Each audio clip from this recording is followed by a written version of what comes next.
జరుగుతున్న పరిణామాలను మనం చూస్తూనే ఉన్నాం. ఈ నేపథ్యంలో మనతో పాటు ఖమ్మం జిల్లా అంటే ముఖ్యంగా చూస్తే మాత్రం రాజకీయంగా అత్యంత చైతన్యవంతులైన జనాభా ఉన్న ప్రాంతం ఖమ్మం జిల్లాలోని వైరా నియోజకవర్గ ఎమ్మెల్యే రామదాస్ నాయక్ మాలవత్ గారు మనతో పాటు ఇవాళ లైవ్లో జాయిన్ అయ్యారు. Sir good evening. Good evening, నమస్కారం సార్. మనం చూస్తున్నామంటే మొదటిసారి అధ్యక్ష అని చెప్పి అసెంబ్లీలో మీరు ఏదైతే ప్రసంగం ఇచ్చారో అది చాలా మంచి వైరల్ అయింది అప్పట్లో. ఏంటి మీ ఆ టైంలో మీ ఉద్విగ్న క్షణాలు కానివ్వండి, వాటిని ఒకసారి గుర్తు చేసుకుంటే ఎలా అనిపిస్తుంది? విద్యార్థి దశ నుంచి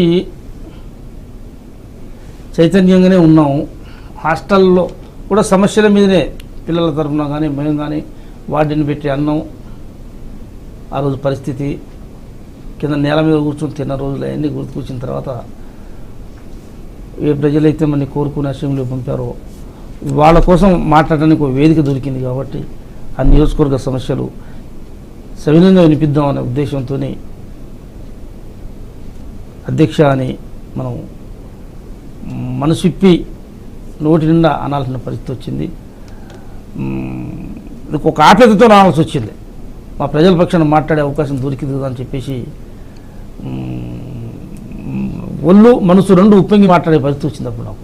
ఎస్, ఎందుకంటే అది ఆ స్పీచ్కి చాలా మంచి రెస్పాన్స్ వచ్చిన పరిస్థితి అనిపిస్తుంది. అయితే ఇక్కడ ప్రతి ఒక్కరి మనసులో ఒక ప్రశ్న అయితే ఉంది. ఎందుకంటే దశాబ్ద కాలం బీఆర్ఎస్ పార్టీ పాలనని చూసిన తర్వాత ఖచ్చితంగా అధికార మార్పిడి జరగాలి, అది కాంగ్రెస్ పార్టీ అయితేనే మంచి పాలన అందిస్తుంది అని ఒక ఎక్స్పెక్టేషన్తో ప్రజలు మీకు ప్రభుత్వాన్ని అప్పచెప్పారు. ఇప్పుడు ఎలా ఉంది ఈ ప్రభుత్వం, ఎలా ఉందంటారు? మీ రెస్పాన్స్ ఎలా ఉంది నియోజకవర్గ ప్రజల దగ్గర నుంచి? ఉమ్మడి రాష్ట్రంలో కానీ తెలంగాణ రాష్ట్రం ఏర్పడ్డాక కానీ ఏ రోజు కూడా ఈ ప్రజలు కాంగ్రెస్ పక్షాన్ని నిలబడతారు.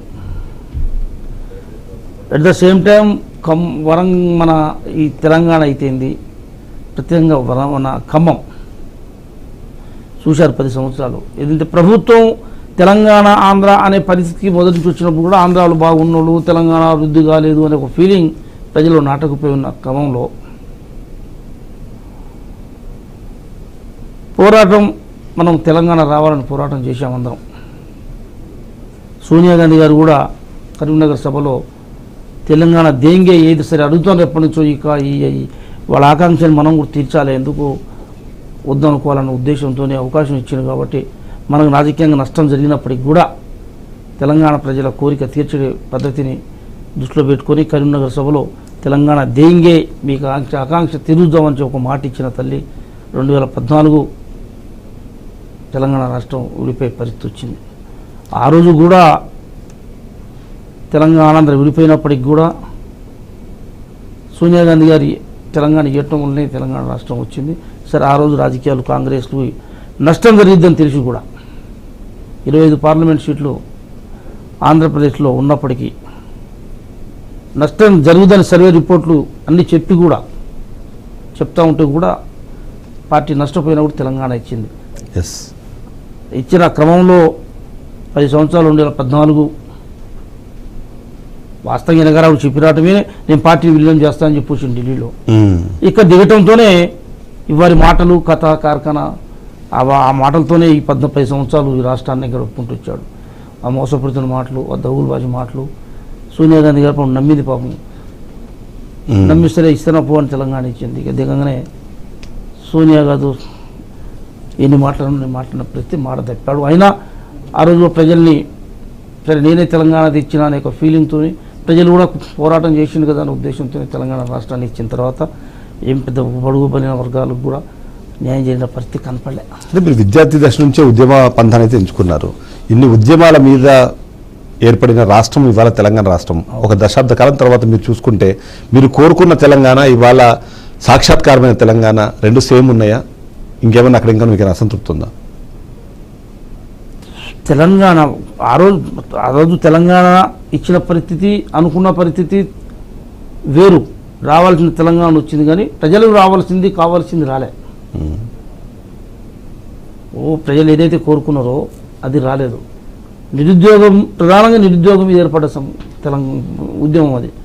నిరుద్యోగులందరూ కూడా విస్మరించి మోసం చేసిన పరిస్థితులు ఉద్యోగాలు ఇస్తాని ఉద్యమకారులందరూ మోసపోయారు మన కళ్ళ ముందు.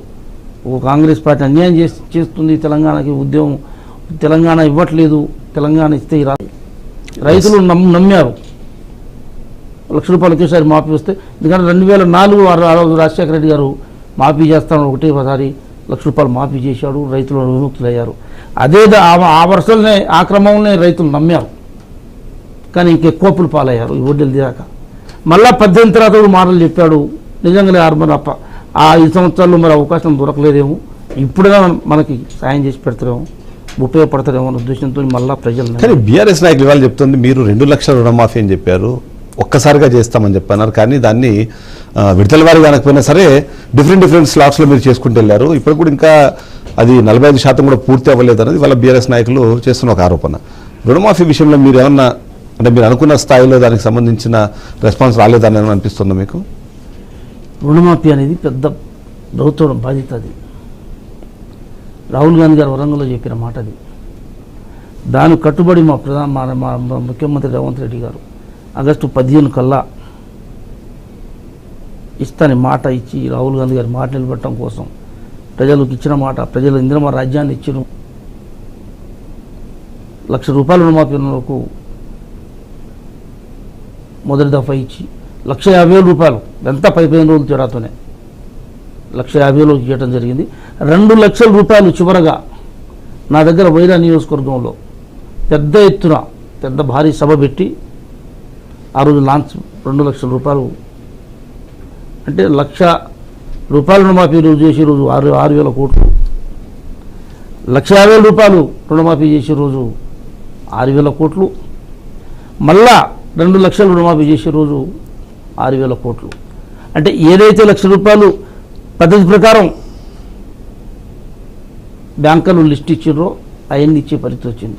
₹1,00,000 వరకు ఏ రైతు బాకీ ఉన్నాడో అది కూడా మాఫీ చేసే పరిస్థితి వచ్చింది. మొన్న 2,00,000 వరకు కుటుంబంలో ₹2,00,000 వరకు ఎంతమందికి వస్తుందో అంతమందికి ఇచ్చి జరిగింది.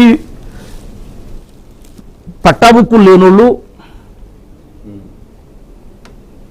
పాస్బుక్ లేకుండా ఉన్నోళ్ళు, 2,00,000 పైబడి ఉన్నోళ్ళు, ఆధార్ కార్డు తప్పుపడ్డోళ్ళు, వీళ్ళందరికీ డ్రైవ్, ఒక స్పెషల్ డ్రైవ్ పెట్టి ఇచ్చే కార్యక్రమం చేస్తుంది అందరికీ. అంటే చెప్పేదంటే లెక్కలే అక్కడ మీరు చెప్తున్న మీరు చేసిన తప్పుల గురించి మాట్లాడుతుంది. 43,000 కోట్లు మీరు ఫస్ట్ రుణమాఫీ అన్నారు, దాన్ని 32,000 కోట్లు తీసుకొచ్చారు, తర్వాత 23,000 కోట్లు అన్నారు. కానీ ఇప్పుడు దాకా ఇచ్చింది మీరు ఎంత చూసినా సరే 18,000 కోట్లకు మించి దాటట్లేదు. అలాంటప్పుడు మీరు పూర్తిగా రుణమాఫీ చేశారు అంటే నమ్మడం ఎట్లా అన్నది హరీష్ రావు చేసిన ఒక అది అసలు వాళ్ళ జీవితంలో నిజం చెప్పు. వాళ్ళు ₹1,00,000 4 సార్లు 4 దఫాలు చేసి అందరూ అప్పులు, ఇవాళ 2,00,000 పైబడి అప్పులు అది వాళ్ళ పుణ్యమే కదా. ₹2,00,000 మాఫీ చేసుకుంటే వాడు 2,00,000 పైబడి మాఫీ అయ్యేటోడే కాదు, ఇవాళ బాకీ అయ్యేటోడే కాదు. కాబట్టి రాజకీయాల్లో వాళ్ళ నమ్మకుండానే కాంగ్రెస్ పార్టీకి రాజ్యం ఇచ్చింది. సోనియా గాంధీ గారు ఇచ్చిన 6 హామీల్లో ఉచిత కరెంటు, బస్సు, ఆరోగ్యశ్రీ, రుణమాఫీ, రేపు ఇప్పుడు ఇల్లు స్టార్ట్ చేయబోతున్నాం ఫస్ట్ వీక్ ఉంటుంది నెలలో. రుణమాఫీ ఏదైతే 18,000 కోట్ల రూపాయలు ఇచ్చాం, మిగిలిన ఇంకా 12,000 కోట్లు ఉన్నాయి. అవి కూడా ఇప్పుడు 2,00,000 పైబడి ఉన్న వాళ్ళకి, పట్టాబుక్కులు లేని వాళ్ళకి, రేషన్ కార్డులు లేని వాళ్ళకి, వాళ్ళందరికీ కూడా ఇవ్వాలన్న ఉద్దేశంతో ఇవాళ ఇల్లుగా అగ్రికల్చర్ అధికారులను పెట్టి లిస్ట్ తయారు చేస్తున్న పరిస్థితి ఉన్నది. అందరికీ రుణమాఫీ అయితే దాంట్లో ఏం సందేహం లేదు. కానీ ప్రచారం మీద ఉన్నంత ధ్యాస మీకు అక్కడ ప్రజలకు మంచి ప్రచారం లేదు. ఎందుకంటే వైరాలో జరిగిన సభలో దాదాపు 150 మందిని మీరు తీసుకొచ్చి ఆ సభ పైన, సభాస్థలి పైన కూర్చోబెట్టి మీరు చేసింది అవంతా చూస్తుంటే అంటే కేవలం ప్రచార యావ మాత్రమే కనిపిస్తుందా అన్నది ఒక ప్రశ్న చాలా మందిలో ఉంది. ఇప్పుడు ఒక సంకల్పం మొదలు పెట్టేటప్పుడు అన్నదమ్ముల మధ్య 5 ఎకరాలు పంచుకోవడానికి, 4 పంచుకోవడానికి ఊళ్ళో ఉన్న